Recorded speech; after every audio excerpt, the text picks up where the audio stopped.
है, स्थानीय पुलिस मौजूद है, तमाम लोगों को यहाँ से हटा दिया गया है एहतियात के तौर पर। और जो यहाँ लोग थे, जिस झोपड़ी के पास वो मिला है, जिस स्थान पर वो मिला है, हालांकि यहाँ से सारे लोगों को निकाल दिया गया है। और आप देख सके हैं कि अब सिविल डिफेंस की टीम वहाँ पहुँच गई है और हम आपको सीधी तस्वीरें दिखा रहे हैं। सिविल डिफेंस की टीम के 2 आदमी अंदर गए हैं, सेना के क्यूआरटी टीम के 2 साथी अंदर गए हैं और उस बम को देख रहे हैं कि किस तरीके से क्या कार्रवाई हुई है। देखिए, आपको सीधी तस्वीर हम दिखा रहे हैं, कैमरामैन नरेंद्र आपको दिखाएंगे कि किस तरीके से, ये देखिए, ये जो खोल मिला है उसकी तस्दीक की जा रही है। सेना का क्यूआरटी टीम का एक जवान है जो उसको देख रहा है कि जो खोल मिला है वो वाकई जिंदा बम है या ड्रोन जिसे गिराया गया उस ड्रोन का कोई टुकड़ा है। उस चीज़ को लेकर के, तमाम चीज़ों को लेकर के यहाँ सतर्कता भी बरती गई है, क्योंकि जो यहाँ लोग रह रहे थे, देखेंगे आप जिस तरीके से ये झोंपड़पट्टी है, यहाँ सुबह खाना भी बनाया गया था, कुछ लोग यहाँ थे, उन्हें सभी को बाहर निकाला गया है और एहतियात के तौर पर पूरा इलाका खाली करवा दिया गया है। हालांकि यहाँ लोगों की संख्या कम है, लेकिन जो लोग यहाँ थे उन्हें अभी 1 घंटा पहले यहाँ से हटा दिया गया है और अब उस चीज़ की तस्दीक की जा रही है कि जो खोल मिला है वो क्या है। देखिए, लाइव भी बंद करवा दिया है सेना ने। लाइव के लिए भी सेना ने साफ तौर पर मना कर दिया है कि यहाँ से कोई लाइव नहीं किया जाए, क्योंकि हो सकता है वो खोल जिंदा बम भी हो। तमाम चीज़ों को लेकर के एहतियात बरती जा रही है और सेना भी लगातार अपील कर रही है कि किसी तरह का पैनिक ना फैलाएं।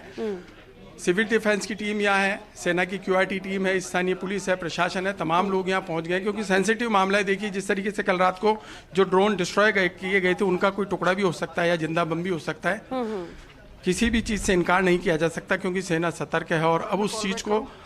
देखने के साथ ही देखिए, कुछ लिखा भी जा रहा है। उस पर क्या कुछ लिखा गया है, उसे अंकित जो है उसको लिखा जा रहा है कि उसके आधार पर ही तस्दीक की जाएगी कि किस तरीके का ये टुकड़ा है, ये जिंदा बम है या क्या है। तो तमाम चीज़ों को लेकर के सेना सतर्कता बरत रही है। और यहाँ पर जो लोग थे, मैं फिर से कहना चाहूँगा, यहाँ से लोगों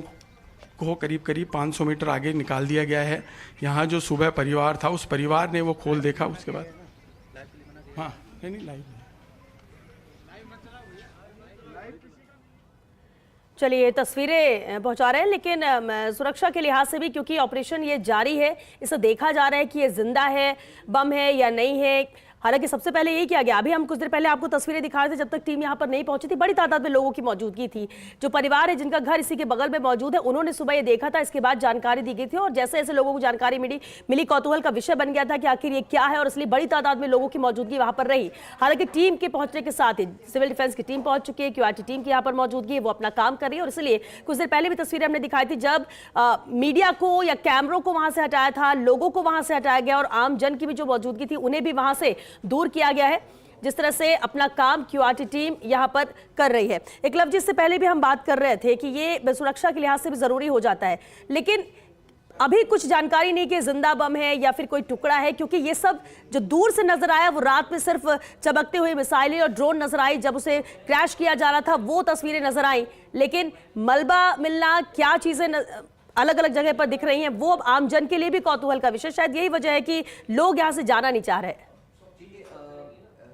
जब इस तरह की चीज़ होती है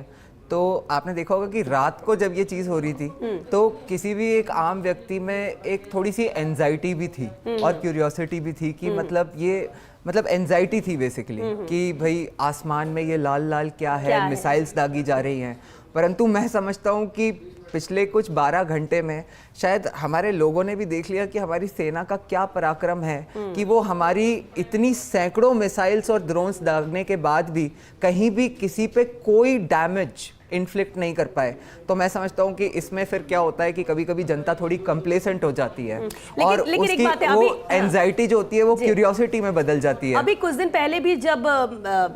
ऑपरेशन सिंदूर नहीं हुआ था, उससे 1-2 दिन पहले की बात कर ले, जब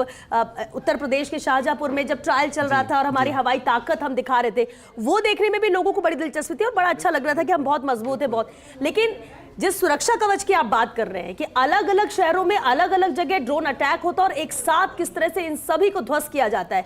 इसने प्रैक्टिकली दर्शाया और आमजन ने समझा कि कितनी मजबूत हमारी सेना है, या फिर हमारे पास इतने मजबूत लड़ाकू विमान है जो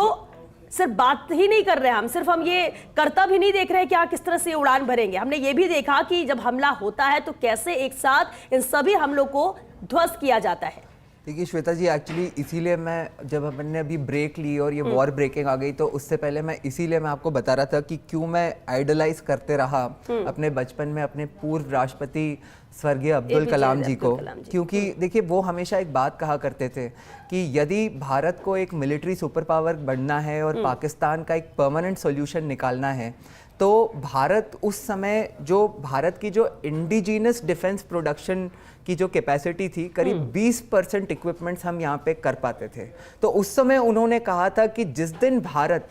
इस रेशियो को 60-40 कर लेगा, उस दिन भारत में वो सामर्थ्य होगा। और मैं आपको बताऊं कि आज हम एग्जैक्टली उसी रेशियो पे खड़े हैं, 60-40 पे, और वो सामर्थ्य का जो परिदृश्य है वो हमें दिखाई दे रहा है। कल मतलब जो हमारा आकाश एयर डिफेंस सिस्टम है और हमारे पास जो S-400 जो एक तरह से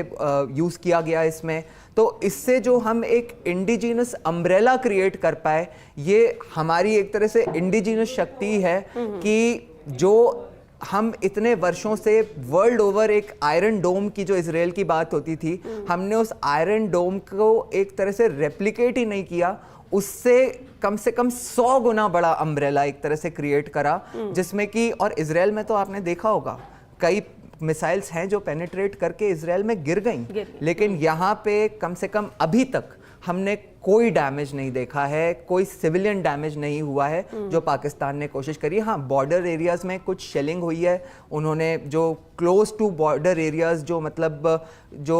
आखिरी गांव होते हैं या इस तरह से, तो वहाँ पे देखिए मतलब पाकिस्तान ने शेलिंग में ज़रूर कुछ शरारतें करी हैं, परंतु जो हमारे शहरों पे उन्होंने अटैक करने की कोशिश करी, जो हमारे इंटीरियर्स में जो उन्होंने ड्रोन्स और मिसाइल से अटैक करी है, हर कोशिश उनकी नाकाम हुई है।